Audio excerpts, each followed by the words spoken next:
Hello everyone, we are Zephair drones. I'm Susan Cook.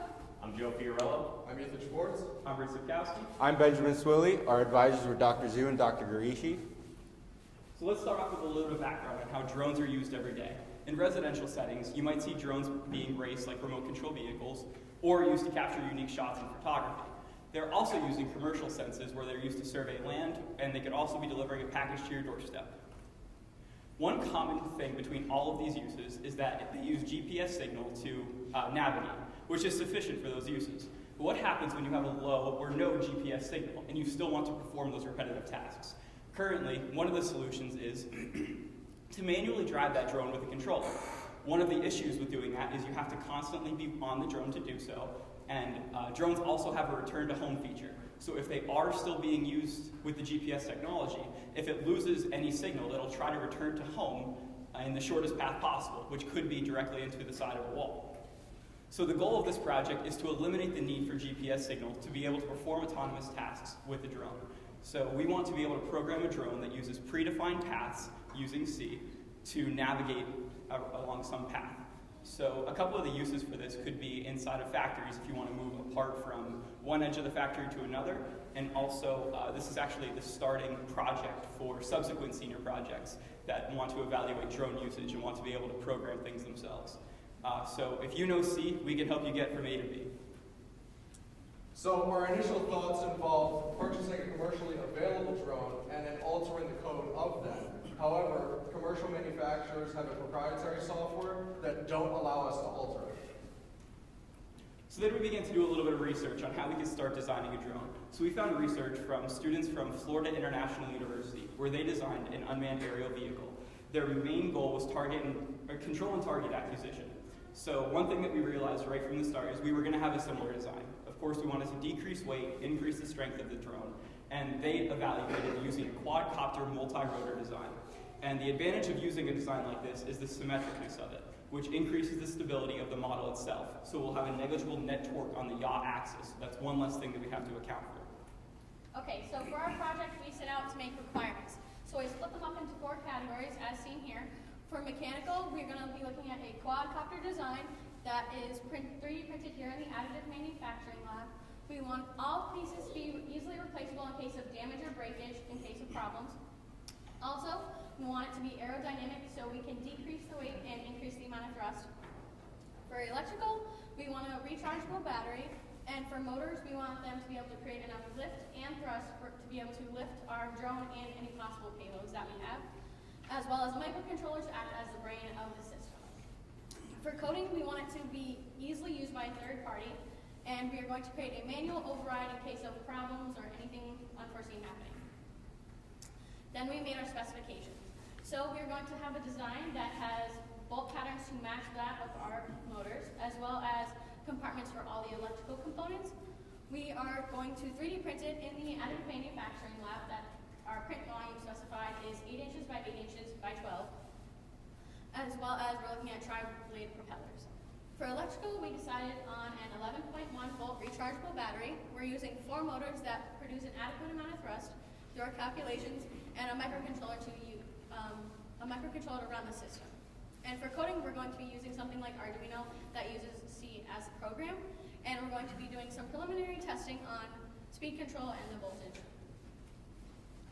So our WVS is here as an abridged version because it spans so many pages. So what we did was took one event from each of the weeks of this current semester, and those are seen on the left side going diagonal, and the 1.2, 1.3 as the subsequent weeks. And then on the right side are our milestones, and we define those as our weekly meetings with our advisors, where we would discuss the progress that we made in this past week and the foreseeable progress that we want to make in the coming week.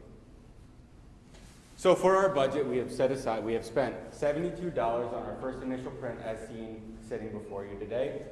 We have set aside an extra $72 for the optimization of the print coming next semester. Everything listed in yellow right now has been borrowed from the mechanical engineering department. We have also invested money in 2 types of electronics, a 4-in-1 electronic speed controller, as well as 4 30-amp electronic speed controllers. We have also set aside $150 in our budget for different electronics coming next semester to optimize the drone itself. So we're looking at about $111 remaining in our total funds. So for the motors we chose, the motors we were given were the HDLRC size 1104 7500 kV brushless motors. 7500 kV relates to the amount of RPMs per voltage sent to the motor itself. These are capable of handling 131 watts of power with a max measured RPM of 16,500 so far in lab testing. The propeller choice, we went away from what the manufacturer recommends in a 3-inch diameter, 2-inch pitch, 3-blade propeller, and we switched over to a 2-inch propeller with a 4-inch pitch with a right-handed orientation. These propellers weigh 0.78 grams each, but this gives us improved efficiency, and because of the bigger pitch, they allow for more thrust and less torque, as well as being quieter than a larger diameter propeller. So with these two choices of the motors and propellers, we wanted to calculate how much thrust this may generate. So we were able to get an equation that related the diameter of the propeller, the density of the air displaced, as well as the power absorbed by the motor, to find that one motor should be able to generate almost a pound of thrust. So for 4 motors, we'd be able to generate about 4 pounds of thrust. And then our total payload, when taking into account the weight of the drone, we're expecting that we'll be able to lift about a 2.5-pound object. So for the battery choice, we chose a Novonic Air 2200 milliamp hour lithium polymer battery. This battery contains 3 cells, each producing 3.7 volts per cell, run in series. Theoretically, it's only capable of producing 11.1 volts of power. We tested it in the lab, and it can actually produce 11.42 volts. Okay, so what does our drone actually look like? Here we have a 2D drawing of the top view of what our drone is. Our main goal in the design of the drone was we wanted the drone to be a solid single piece. The reasoning behind this was we believed that if the drone was one piece, it would have more structural rigidity for testing, so in case it was to fall out of the air in testing, it wouldn't necessarily break right away, and we could get back to testing right away. Our second goal is we wanted the drone to be as symmetrical as possible. Based on the center lines that you see in blue, we could see that the drone is split up into 4 quadrants, and each quadrant is perfectly symmetrical. The idea behind this is it will increase the stability of the drone while it is flying in the air. And finally, on each of the arms, we have the bolt patterns which match the bolt patterns of our motors, so we can mount the motors directly to the drone body. Here we have a front view of the drone, and we can see that there are 2 compartments that are on the drone. The bottom compartment here is used to house the battery, and the top compartment is used to house the Arduino microcontroller. And finally, from the side view, we can see that on these compartments, there are through holes. The idea behind the through holes is that this will increase the aerodynamics of the drone, as it will allow for wind gusts to travel through these compartments as compared to hitting a solid face on the compartment and pushing the drone off of its predefined path. This is also going to be used to help us cool the drone. Finally, we have the 3D model, which the leaders just point out the compartments and the bolt patterns. And the final print weight of our drone was 0.372 pounds, and the volume used of the printer material was 11.5 cubic inches. Okay, so we printed our drone 3 separate times. The first time, the nozzle was clogged on the printer, so we just got a ball of plastic filament. The second print we have is shown in the top picture. So the problems we had with that is the plate in which it's printed on has uneven cooling, and that causes warping in the drone, as well as the filament is moisture sensitive and it wasn't kept in a moisture controlled area, so that also causes like a melting factor. Here we have what the successful 3D print of the drone looks like, which is also sitting in front of us today. And here's a picture of what it looks like straight out of the 3D printer. The brown material is the filler material, which is used as scaffolding to hold the actual material for the part that we would like. So we had to take this and break off all of the filler material. Lastly, you can see some images of the drone body with the filament broken off that will now be used in testing and for all the components to be attached to. So we began testing our motors, and initially what we tried to do in the robotics lab was provide DC power straight to these DC brushless motors. However, that posed a problem because these motors are a 3-wire input. So with that, there has to be a signal connection, which we figured out. So our second round of testing involved connecting the DC power as well as connecting a signal from the Arduino. However, this also proved to be unsuccessful because of the amount of current that this motor needs to be driven. So with more research, we began to look and see that we needed an ESC, an electronic speed controller. So with our first purchase, it was the one shown here, and unfortunately, this model did not work with our circuit because it's what they call a stackable ESC. So not only is there this first piece here, there's also two other components that would have needed to be purchased to be able to use within our circuit. Also, this manufacturer does not allow for the code to be altered. So because of that, we did even more research and found this ESC, which provides the battery connection on the left side of the input, as well as the Arduino connection with a 5 volts ground and signal coming from the Arduino. After it goes through the ESC, there's a 3-wire output, which is actually an AC power.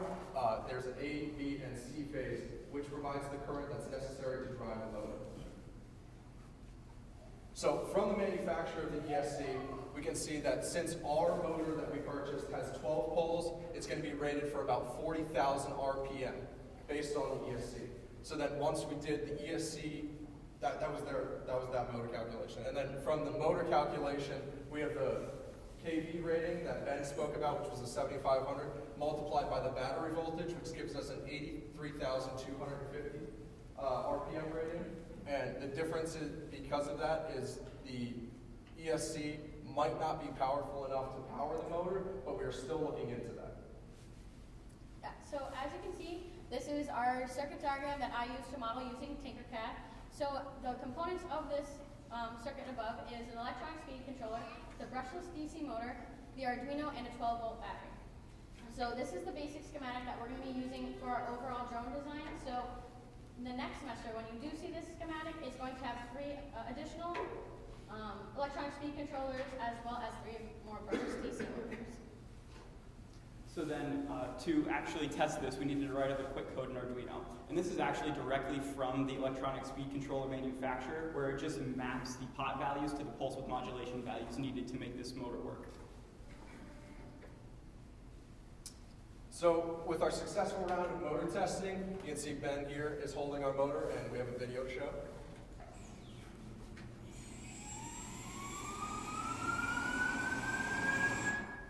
So with this round of testing, our goal was to test the RPM versus voltage, and we have some results that Sue would like to talk about.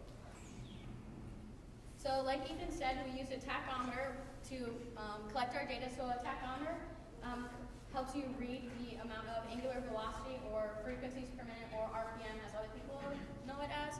So as you can see, the data that we collected shows that as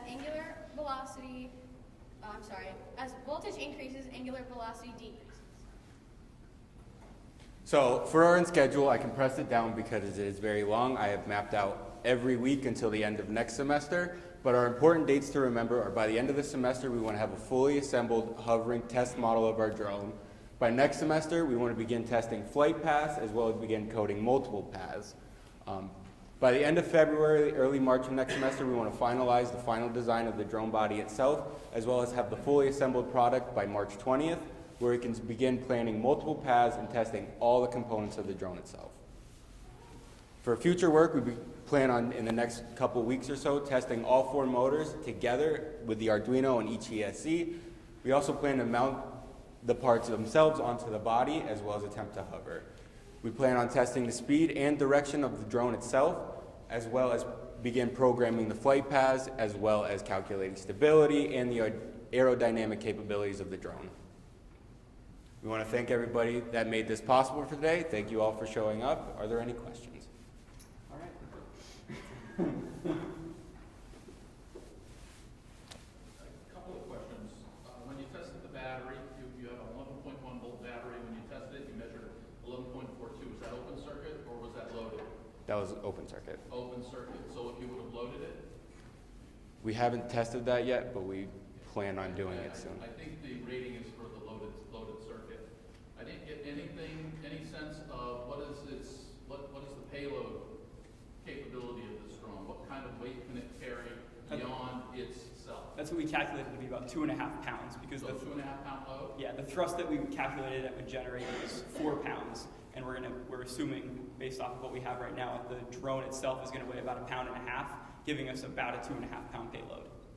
So you'll do, okay, and then how long can this thing fly? Time of flight? So the battery itself, the battery running all 4 motors in parallel along with the ESCs, estimated about 25 minutes max.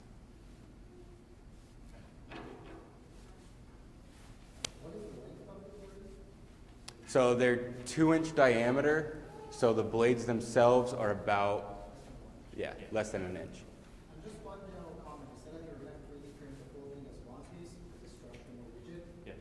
But what if it had a piece around that breaks, like a corner of that breaks? Have to machine or 3D print the whole unit, right? Yeah. Correct. And that's why for next semester, we might be producing a new and improved design. But this was just our first initial test prototype.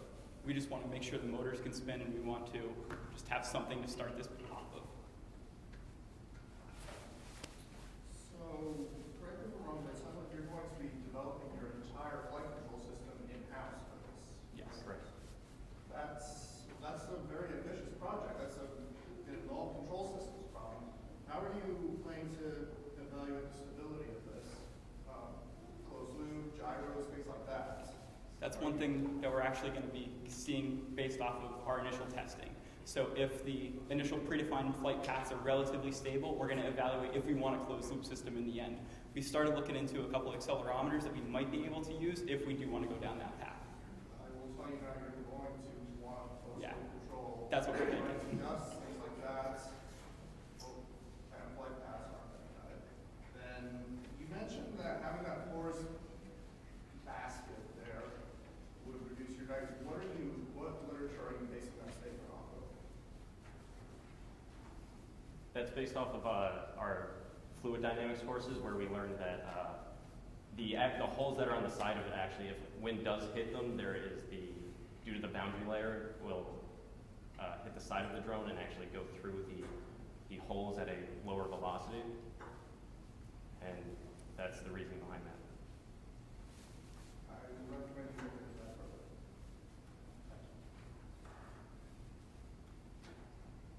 We have any other questions? One real quickly, in your problem statement at the very beginning, you mentioned a lot about GPS, losing GPS signal. Yes. Things like that. And it sounded like when I was listening to that, I said, well, there's a problem that they're going to try to solve.